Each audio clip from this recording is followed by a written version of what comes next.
So I met this guy, and he doesn't look like a typical Jehovah's Witness. No. Salam alaikum. Hi, Sam. Nice to meet you. So tell us why you're here. You said you were here as a bridge builder. Yeah, I'm here to meet Jehovah's Witnesses and just to build bridges between both the Muslim community and the Jehovah's Witness community. And since they're always coming out, always like either knocking on my door or I see them outside in the street, before I'll make a difference and I'll come to their event this time. So they are knocking on your door, so now you're looking at their convention. So that's one way of looking at it, yeah.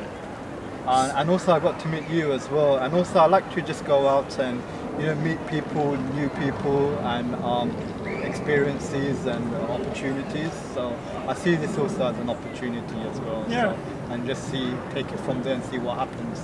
And I like the idea of being a bridge builder. Like I said, you're my brother. Sure. And we're brothers. We're all brothers on this planet. Of course, yeah. And we all have to live together in peace and harmony. Yeah. And and for the betterment of human society in general. Yeah. So what's your impression of the Jehovah's Witnesses? Generally, they're like a large body of communities made up of different ethnicities, cultures, and races. And I mean they're different. Like most of them tend to be hospitable and friendly and welcoming, and then you get the others which are a bit more reserved and like not so like much welcoming, but more like what are you doing here and this and that. But generally my experience have been positive. So it's more so like the people that are on the kind of like there's like some sort of like grade system. So you have the people that are more like the elders or the so those don't seem very approachable, whereas the ones that are just more like the general kind of masses, they're always like very. I would guess that the pioneers would try to talk to you, like the recruitment officers, so to speak. We call them pioneers, but they focus on recruiting people. While the elders is like Iman, trying to protect the flock. So you could be a potential recruitment or a potential recruiting them. Some people would treat you more like a threat. Other people would treat you more like opportunity from their. I guess that all the more makes my job like more difficult, because in the sense that I need to work more hard in order to kind of break people's like negative stereotypes that they may have about me and Muslims in general, because I don't have any ill will or bad feelings towards them, and I wish them well, and people should be allowed to believe in what they want and worship what they want, as well as that's a very good faith as well. So. Because we were talking earlier about human rights. For me it's very important, human rights, and I think it's a wonderful thing what we have.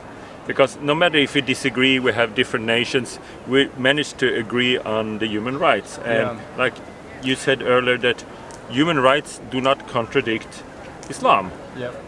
What were you said? You said even something better than that. Well, there's a verse in the Quran, in chapter 2 of the Quran, verse 256. Chapter 2, 256. That's right, yeah. Okay. And in Arabic it says, La ikraha fi din. La ifra'a fi din. Oh, ikraha fi din. Ikraha fi din. That's right, and which means there shall be no compulsion in religion.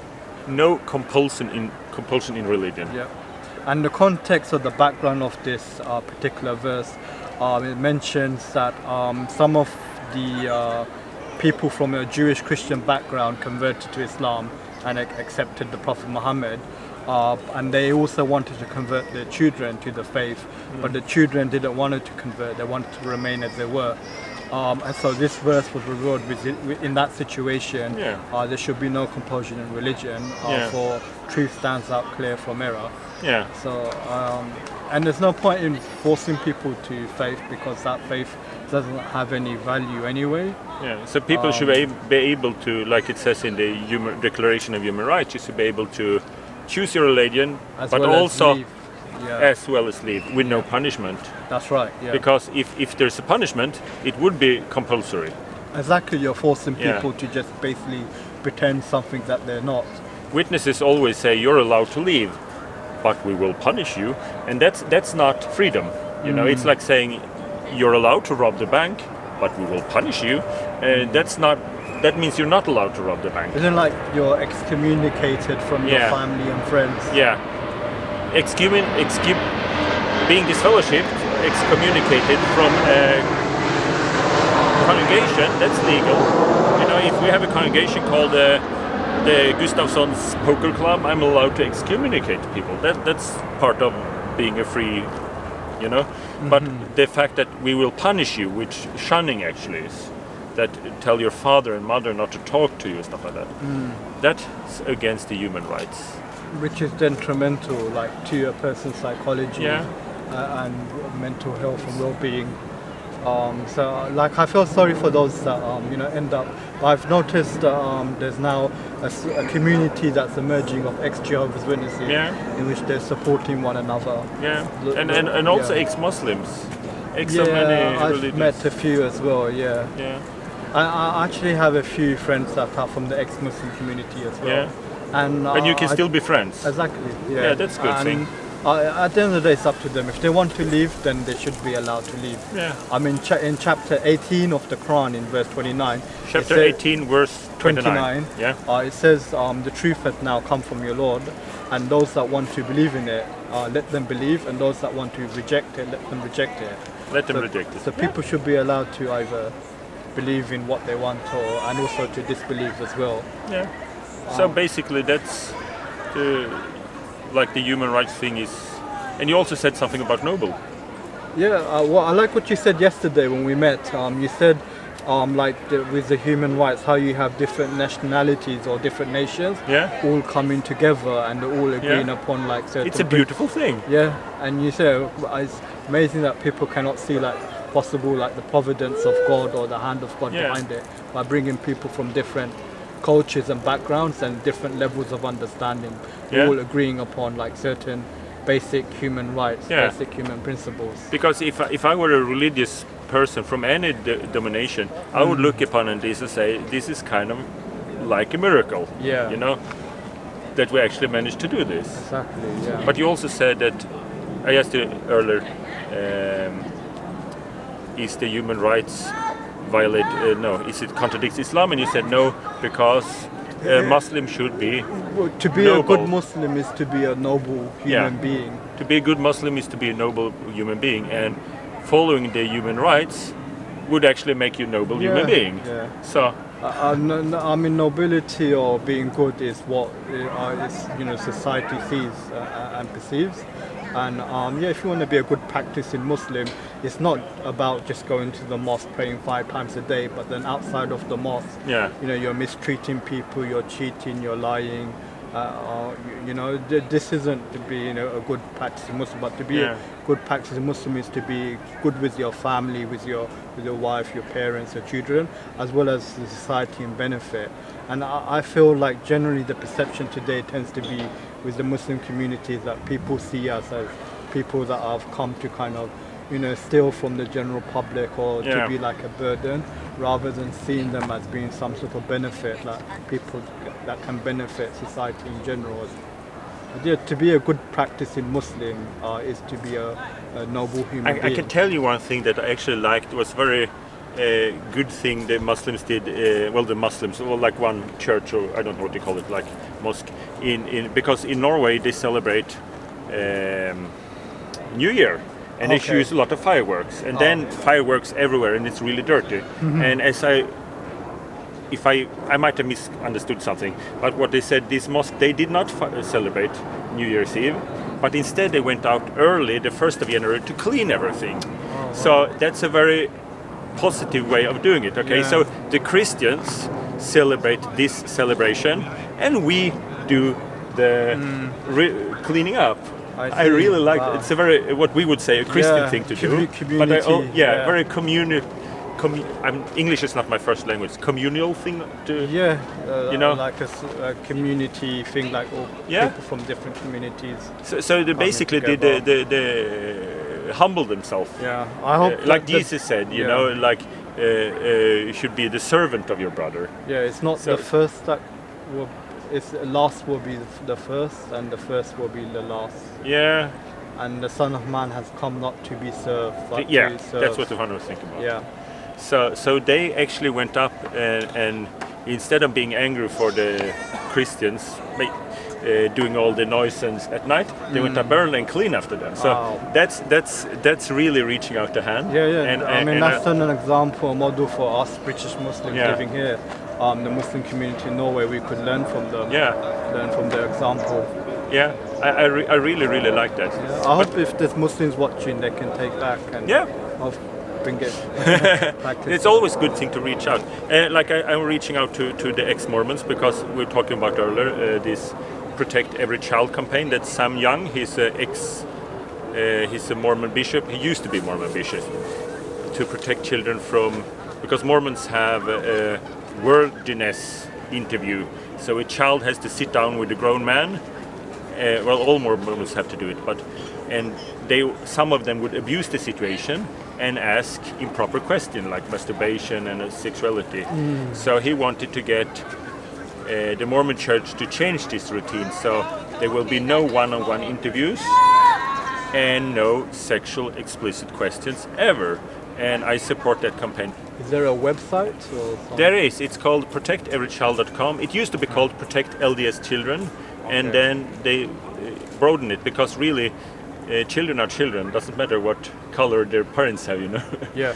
So, but would it be anything? Is there anything in Quran that says it's mandatory that you should ask children sexual explicit questions? No, of course not. No. I mean, this is the problem. There's a lot of ignorance in society. Yeah. Even parents themselves, they need good sex education as well. And the people that should be giving sex education are people that know what they're talking about, like experts. But many a times, the parents themselves don't know. And they themselves are ignorant, and then they also like stop their children as well from having a good education, just even in general. Yeah. So there's really... But it's inappropriate for like an adult to be alone in a room with a child and asking them inappropriate questions about their sexuality. Yeah. Or, you know. So we could say that to the governing body of the Jehovah's Witnesses, or the, I don't know what it's called, the general authorities of the Mormons or the apostles. It's improper for a grown-up to ask questions about sexuality to a child. Hashtag protect every child. So, but what made you, like you yourself was an ex-Jehovah's Witness at one time? yeah, I used to be a witness. Now I'm an ex-Jehovah's Witness. So, what was your what was it like a journey for you that you eventually? there are some things in the Bible that contradict science. I see. So, Like evolution or something. no, evolution. Yeah, also evolution. That's a fact. But evolution does really not contradict the Bible. I believe in evolution, but it really don't contradict the Bible. But I don't believe that the whole world was covered with water, which the Okay. Jehovah's Witnesses believe. Sure. So there's not enough water molecules to cover the world. So I don't believe it. I believe it would be possible for God to do it, but then it would be evidence. You know, it's like it's possible for me to cut down that tree. But if someone come here later, they would see the evidence. I mean, one of the evidence that I'm not saying that I subscribe to like a worldwide flood, because in the Quran there's nothing in the Quran to say there's a universal worldwide flood. In fact, many people like interpret the Quran to mean that it was a local event, like a local flood.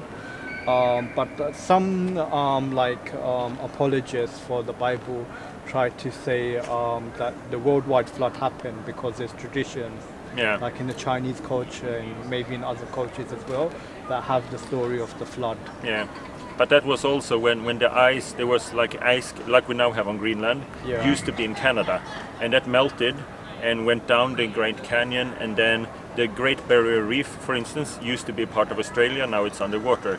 So it's a reason why you have histories of a great flood. That actually come from a great flood. That was a great flood, nothing connected with God. And then you have in Turkey, the water came down through the Bosporus, and that was actually a flood on the place the Bible said. But it was 11,000 years ago, not 4,000 years ago. So therefore I cannot fit it into the Bible narrative.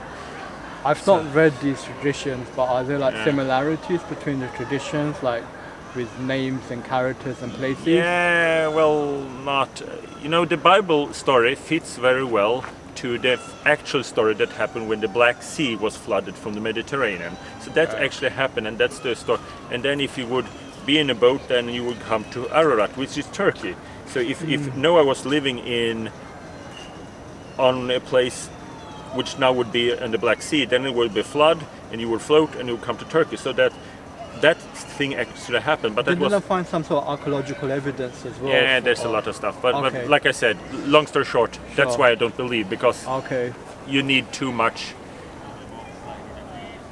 motivated thinking to believe it. Too much gymnastics. Yeah, too much gymnastics to believe in it. So I believe in, the flood that covered the whole earth, which was the ice from Canada. Sure.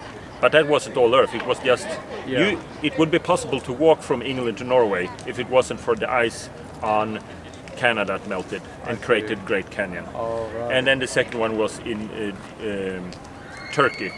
But none of them was really the Bible story. And also I think the Bible says that God saw the earth was Jehovah's Witness Bible says Jehovah saw the earth was full of violence and he was sad.